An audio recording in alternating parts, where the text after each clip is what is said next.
terkait perkembangan dinamika pendidikan dasar dan menengah khususnya di era pemerintahan Pak Prabowo, khususnya di bawah Kementerian Bapak Abdul Muti.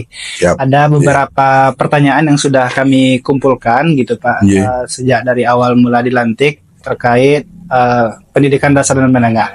Kita mulai ya Pak. Yap, Oke. Silakan. Pertama terkait deep learning Pak. Oke. Yang sudah dikenalkan oleh Bapak Menteri ada meaningful, mindful, sama joyful. Kami ingin bertanya sebenarnya apa perbedaan substansial dari deep learning ini? Apakah dia bisa apa yang berbeda dengan model pembelajaran sebelumnya atau yang konvensional gitu Pak? Oke. Pertama gini, pembelajaran mendalam atau yang tadi disebut sebagai deep learning itu kan bagi Kementerian Pendidikan Dasar dan Menengah itu pendekatan. Jadi bukan dia kurikulum. Dia pendekatan pembelajaran yang diterapkan nantinya oleh guru-guru di dalam kelas. Nah, pendekatan pembelajaran itu tadi yang disebut intinya. Gitu, dia berkesadaran, bermakna, dan menggembirakan. Jadi pembelajaran itu yang harus diterapkan oleh Bapak Ibu guru, siswa itu sadar betul dia kenapa harus belajar. Jadi dia tahu kenapa dia harus belajar. Yang kedua, siswa itu belajar itu bermakna. Maksudnya bermakna adalah apa yang dia pelajari itu relate dengan kehidupan nyata. Jadi pendidikan tidak teraliniasi, tidak terasingkan dari realita kehidupan. Gitu, sehingga dia bermakna. Nah, guru kan harus merancang tuh. Bagaimana pembelajaran itu, materinya itu materi yang substansial, yang bermakna, yang relate dengan kehidupan nyata mereka. Ketiga, pembelajaran itu menggembirakan. Anak termotivasi untuk belajar. Anak-anak mau untuk belajar karena pelajaran itu tadi menggembirakan bagi mereka. Mereka paham yang dipelajari itu bermakna bagi kehidupannya sehingga mereka punya semangat, gembira, menyenangkan mereka untuk belajar. Nah, jadi ini pendekatan dan naskah akademiknya sudah jadi secara resmi oleh pemerintah, oleh Kementerian Pendidikan Dasar dan Menengah, dan sekarang sedang dirancang capaian-capaian pembelajarannya. Jadi dia sekarang ini tidak mengubah kurikulum, gitu. Nah, kenapa tidak merubah kurikulum? Kan selama ini yang terjadi kementerian atau pemerintah itu kan sering dengan tiba-tiba mengubah kurikulum berdasarkan pada asumsi-asumsi dan kajian yang ada pada tingkat pemerintah pusat. Yang di bawah tinggal menerima. Nah, benar-benar Pak. Nah, sekarang kan modelnya kan kalau bahasanya itu kan top down dia kan. Top down. Nah, sekarang kita ingin pendekatannya yang kemudian kita perbaiki karena itu jauh lebih penting. Guru-guru mengajar di dalam kelas itu jauh lebih penting. Lalu nanti dengan pendekatan ini kita lihat, kita teliti, kita monef, kita evaluasi apakah materi-materinya gitu itu bisa nggak menerapkan pembelajaran mendalam ini. Kalau misalnya nanti terlalu besar nih, karena saya ini kan guru matematika. Nah, ketika saya menerapkan pembelajaran mendalam ternyata materi itu terlalu luas, nggak mungkin mendalam begitu. Tidak mungkin anak-anak bisa dia bingung mau belajar apa dan itu sulit diterapkan. Nah, karena itu akan jadi masukan bagi kementerian dikaji bahwa materi-materi itu harus dikurangi yang hanya substansi dan seterusnya. Nah, dengan begitu nanti ketika ada perubahan kurikulum yang lebih mendasar yang dibawa guru-guru itu sudah mengetahui karena berdasarkan atas masukan dan pengalaman yang terjadi dari lapangan. Jadi kira-kira bahasanya pergerakan itu mentransformasi itu dari dalam kelas gitu. Berarti ada logika kerangka kebijakan bottom up ya Pak, dari bawah ke atas. Betul.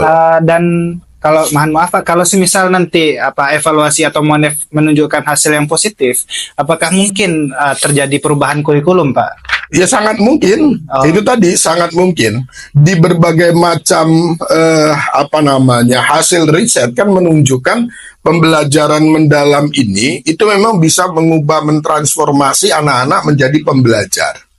Berpikir kritis, mereka mandiri, senang untuk belajar, menjadi pembelajar sepanjang hayat, begitu. Oke. Nah, itu diyakini karena di berbagai macam Norwegia misalnya sudah menerapkan ini. Gitu, Norway sudah berhasil menerapkan ini, mentransformasi deep learning ini.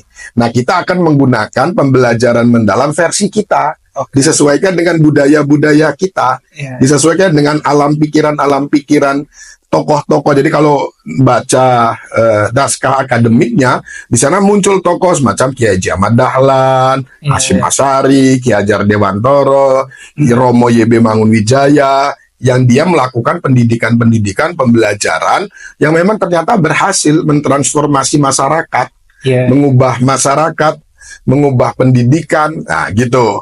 Nah, nanti kita lihat, kita evaluasi, kalaupun nanti memang, kan kurikulum itu kan bukan barang haram ya untuk diubah, karena dia kan mengikuti zaman, apalagi ke depan, kemajuan teknologi kan juga semakin luar biasa kan.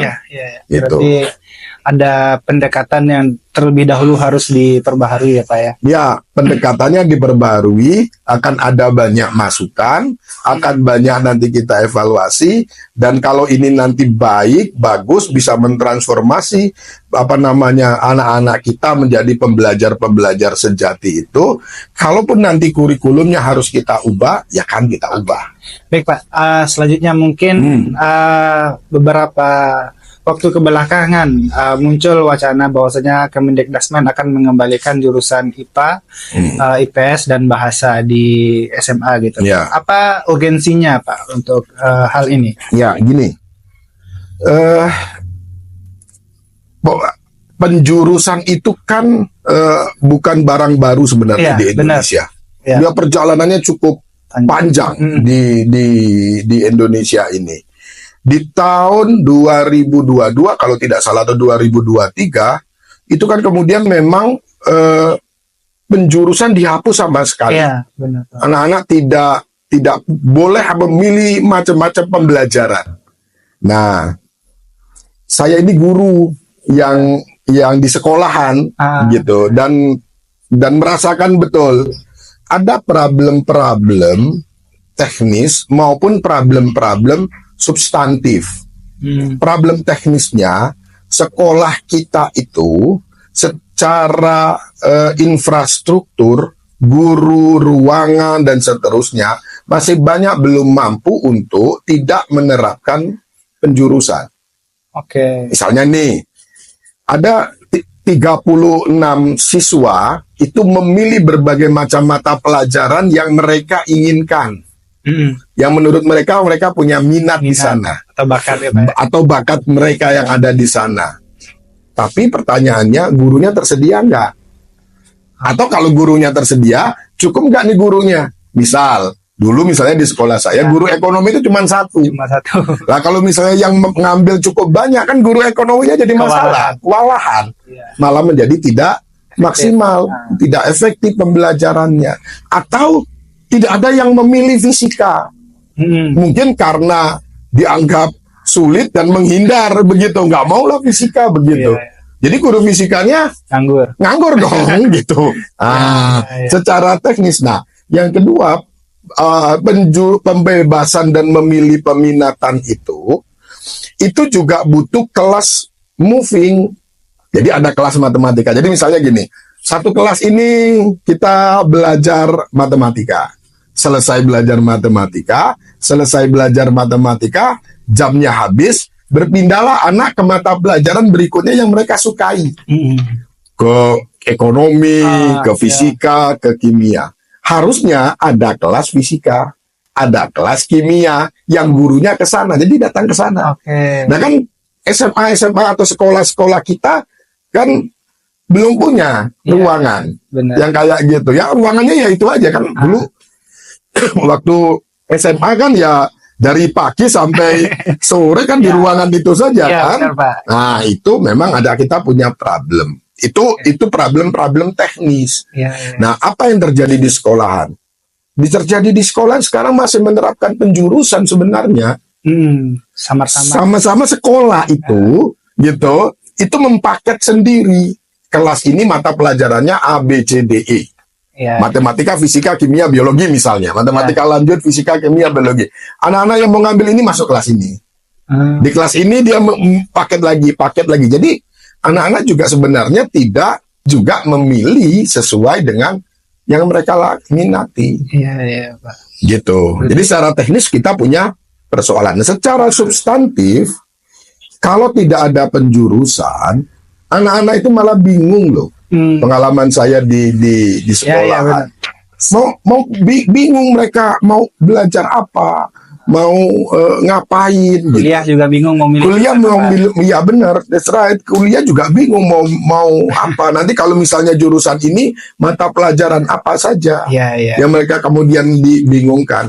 Nah, di tingkat lain ketika masuk perguruan tinggi kan tidak ada ujian mata pelajaran kan sekarang Ya. yang hanya skolastik aja kan. Nah.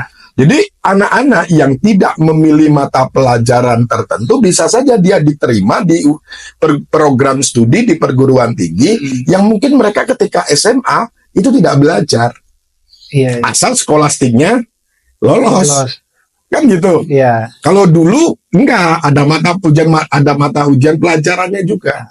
Sesuai dengan program yang akan dia ambil, prodi yang akan dia ambil. Iya. Bisa jadi loh anak yang nggak dapat biologi, gitu, dia ikut apa namanya sekarang SNBT, ujian berbasis tulis tes itu, dia ambil tidak ngambil biologi, tapi dia ngambil fakultas kedokteran.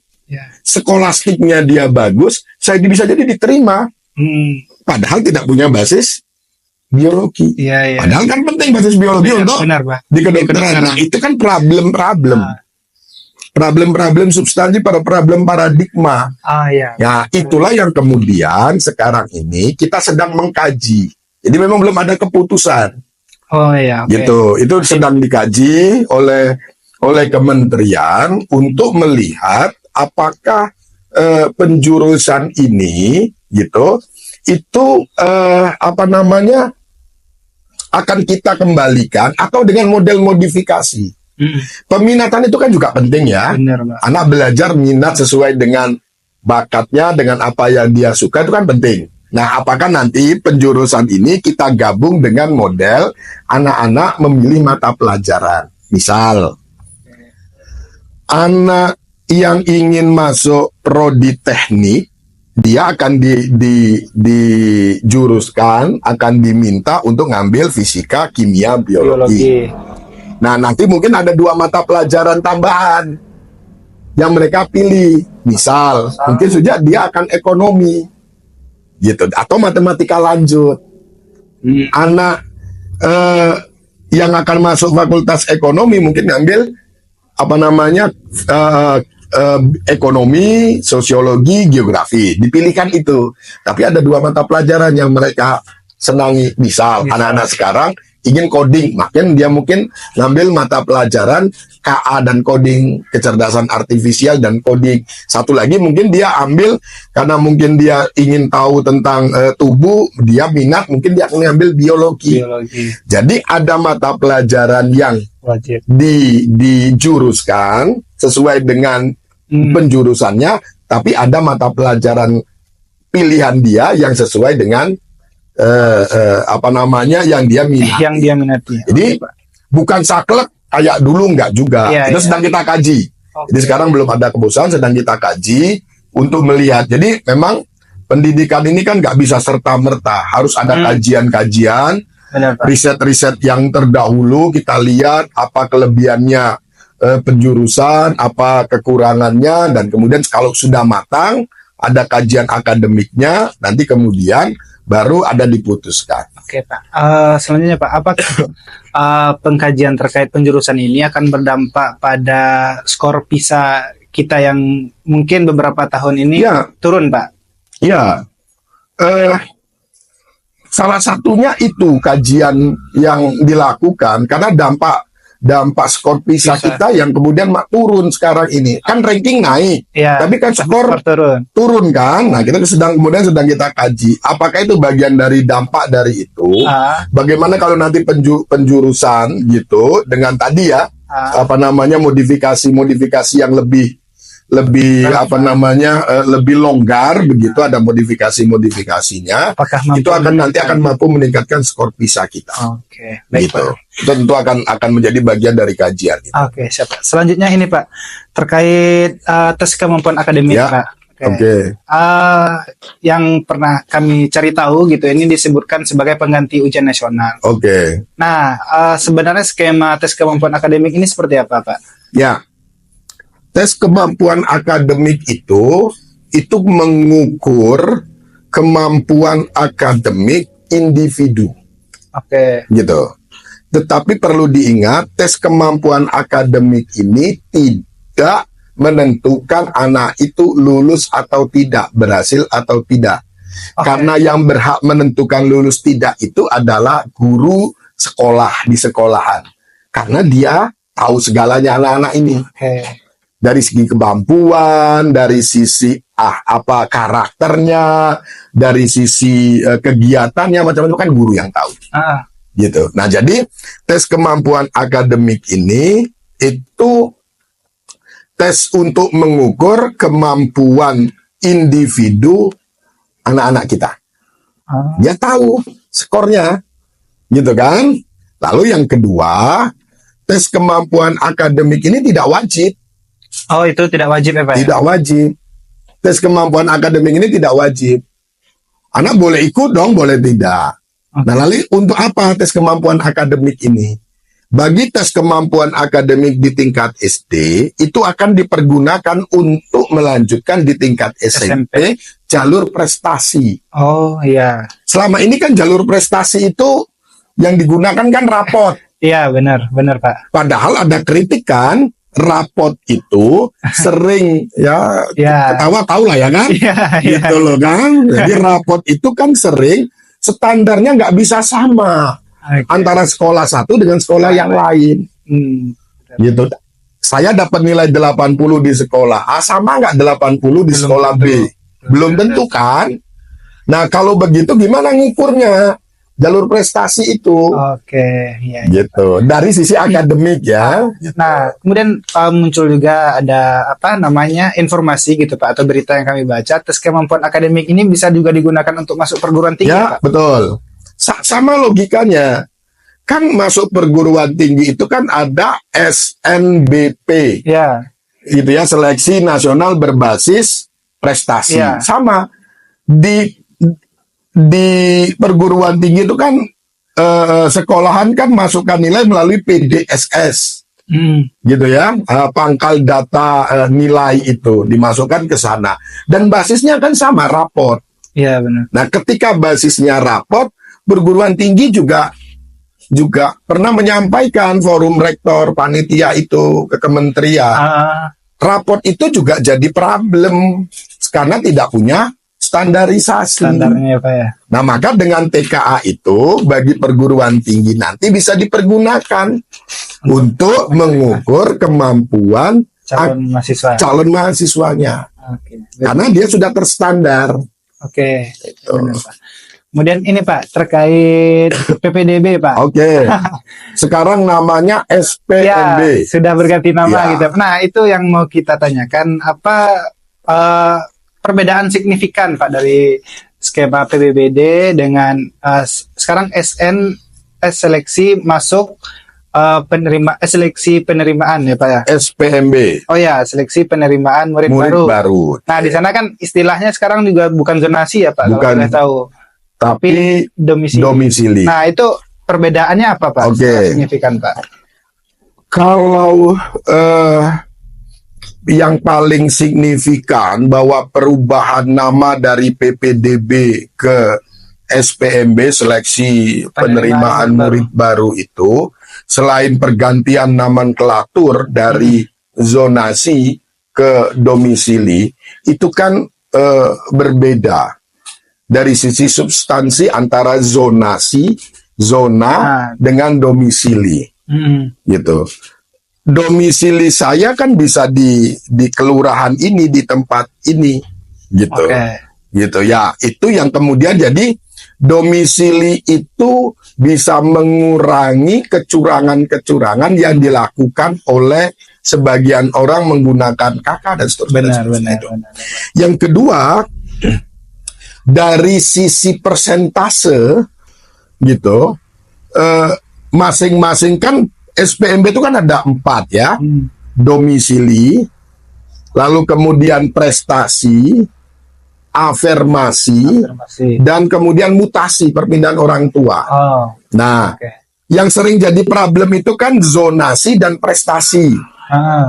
Atau domisili kalau sekarang ya, sekarang nama dulu zonasi dan prestasi. Selalu kan jadi ada persoalan. Nah, sekarang dari sisi kuota domisili sekarang yang dulunya zonasi 50%, sekarang jadi 30%. Prestasi yang dulunya hanya 15%, sekarang menjadi 30%. Jadi sama. Jadi ada keadilan bagi anak-anak yang misal ingin masuk ke sekolah tertentu, dia domisilinya tidak dekat di sekolahan itu, dia bisa ke sekolahan yang lain dengan menggunakan jalur prestasi. Menggunakan apa? TKA itu tadi, gitu, menggunakan TKA yang terstandar itu tadi. Juga sama, gitu kan.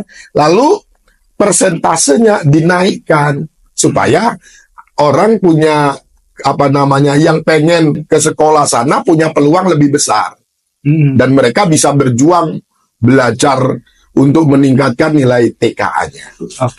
Baik Pak. Mungkin selanjutnya ini Pak, pertanyaan yang menyinggung pendidikan, meskipun ini bukan garapan dari Kemendiknas, Pak. Ada 2 pertanyaan. Pertama terkait RUU Sisdiknas yang lagi dirancang oleh Komisi 10 ya Pak ya. Dan yang terakhir adalah rencana sekolah rakyat yang digagas oleh Kemensos. Saya kira ini ada sangkut pautnya dengan Kemendiknas. Betul. Terkait RUU Sisdiknas Pak, pertama muncul di media sosial terkait sentralisasi guru, isu sentralisasi guru yang dibahas di RUU Sisdiknas ini Pak. Ada kekhawatiran dari publik sentralisasi guru ini dapat menimbulkan politisasi guru dan lain sebagainya. Ada juga yang mengkhawatirkan pembungkaman guru dan lain sebagainya. Itu bagaimana Pak? Apakah ini nanti sentralisasi guru ini benar-benar bisa menyelesaikan masalah guru yang ada sekarang gitu? Bagaimana Pak? Ada gini. Saya ini kan guru nih. Saya kan guru. Sentralisasi guru itu ada 2 hal. Satu, persoalan distribusi guru. Mas, kalau melihat data, sebenarnya jumlah guru kita itu, gitu ya, itu cukup kok. Ya, cuma nggak terdistribusi dengan rata. Kenapa?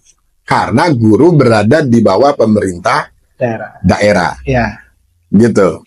Guru SD, guru SMP di bawah kota kabupaten. Benar. Guru SMA di bawah provinsi, Pemprov, gitu.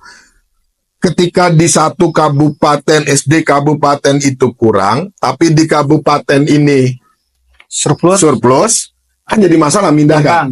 Ketimpangan ya Pak ya. Ketimpangan. Gitu.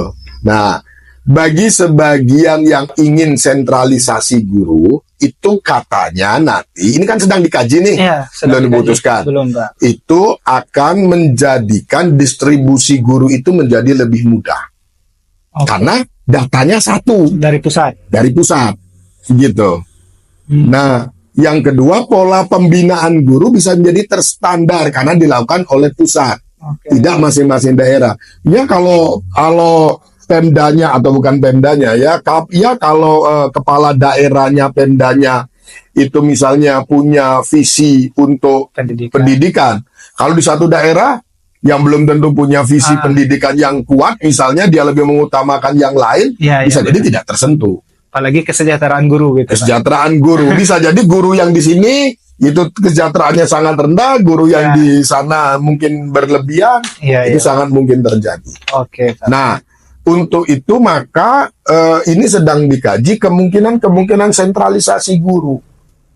Nah, sekarang kan sudah diuji coba dalam hal penyaluran sertifikasi, tunjangan sertifikasi guru.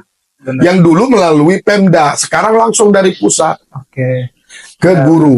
Itu terkait Pak? Gaji guru itu berdasarkan UMR itu bagaimana, Pak?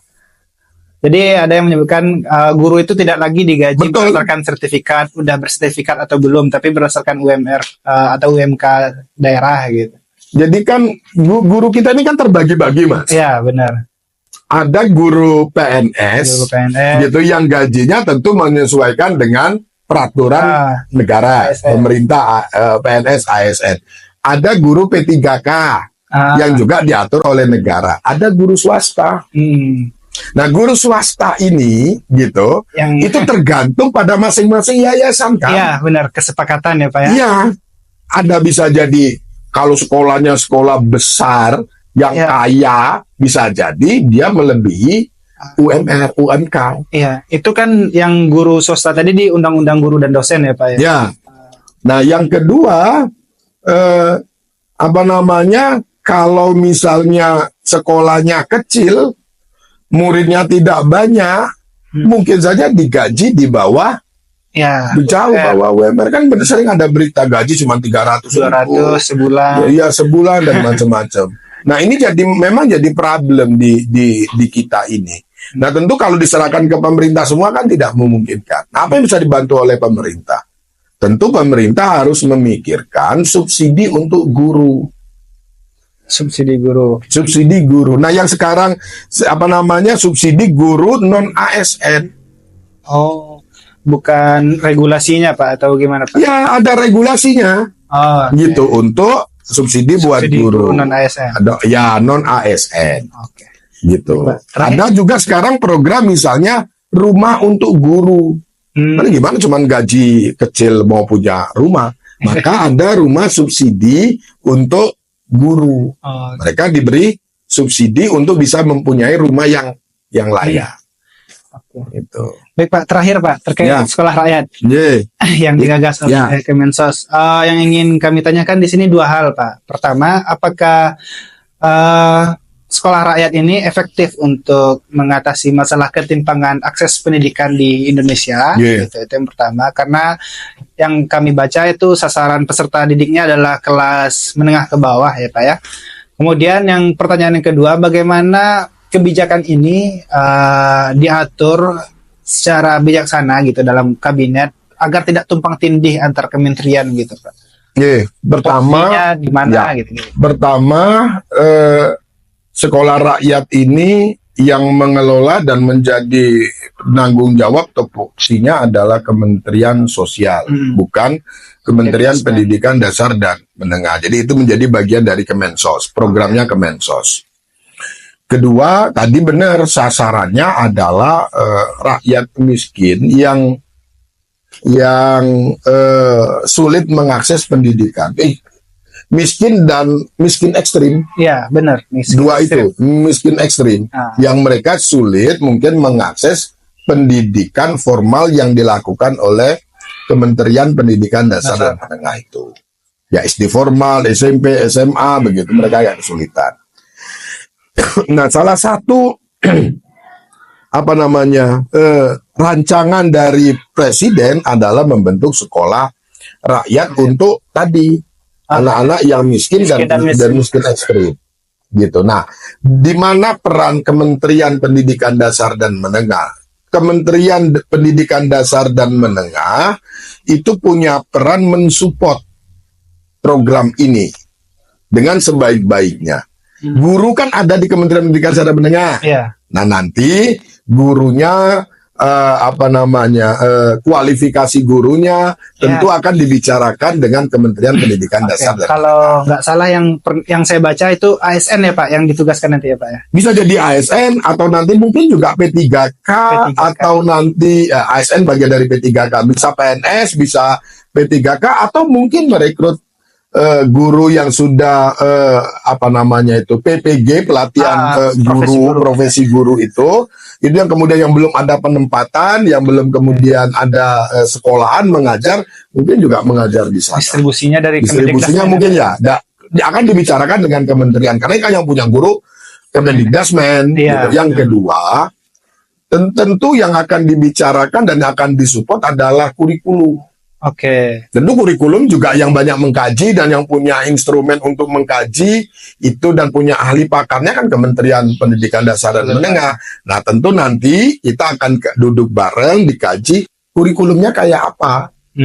Karena kalau anak-anak yang miskin dan miskin ekstrim ini kan spesial kan, dia mungkin saja bekerja, gitu loh. Mereka bekerja atau mungkin mereka sadarnya di bulan Oktober kan bisa langsung masuk. Apa harus nunggu tahun ajaran baru gitu kan ya? Skemanya kayak gitu skemanya itu kan yang harus dipikirkan. Apakah sama nggak sih dengan sekolah formal yang bulan Juli sampai Juni tahun akan datang? Gimana kalau tiba-tiba bulan Oktober ada siswa dari keluarga yang miskin ekstrim tiba-tiba mau bersekolah di bulan Oktober, disopo ditunggu sampai Juli yang akan datang.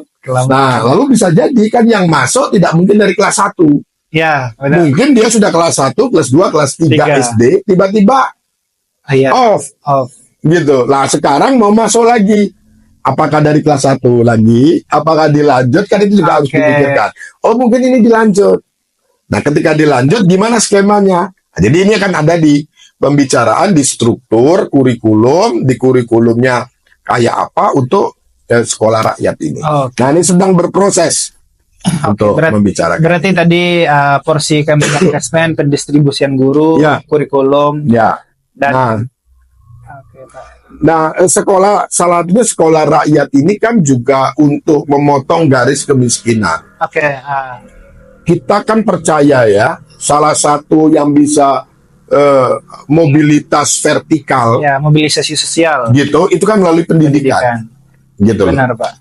Nah, dengan begini, kalau semakin banyak anak-anak kita yang mendapatkan pendidikan dengan berbagai macam kondisi mereka, kita berharap bahwa ke depan mereka ini lepas dari kemiskinan karena punya keterampilan, punya pengetahuan, punya ilmu, punya wawasan, mereka mau kesana kemari, mengembangkan diri, sehingga mereka akan lebih maju. Jadi itu idealnya gambarannya untuk ke sana. Oke, Pak, kami rasa cukup, Pak. Terima kasih. Sukses selalu. Siap, Pak. Terima kasih banyak sudah berkenan gitu, Pak, untuk menjawab pertanyaan-pertanyaan dari kami. Karena mungkin beberapa hari lagi kan masuk ke peringatan Hari Pendidikan ya, Pak. Insya Allah ini akan kita tayangkan di Hari Pendidikan. Dan semoga para pejabat dalam Kemendikbudmen khususnya yang mengurusi pendidikan kita hari ini bisa mewujudkan lah cita-cita anak bangsa dan lain sebagainya gitu. Siap. Ya, amin. Terima kasih doanya dan supportnya. Makasih. Siap, Pak. Terima kasih banyak, Pak. Ya, makasih.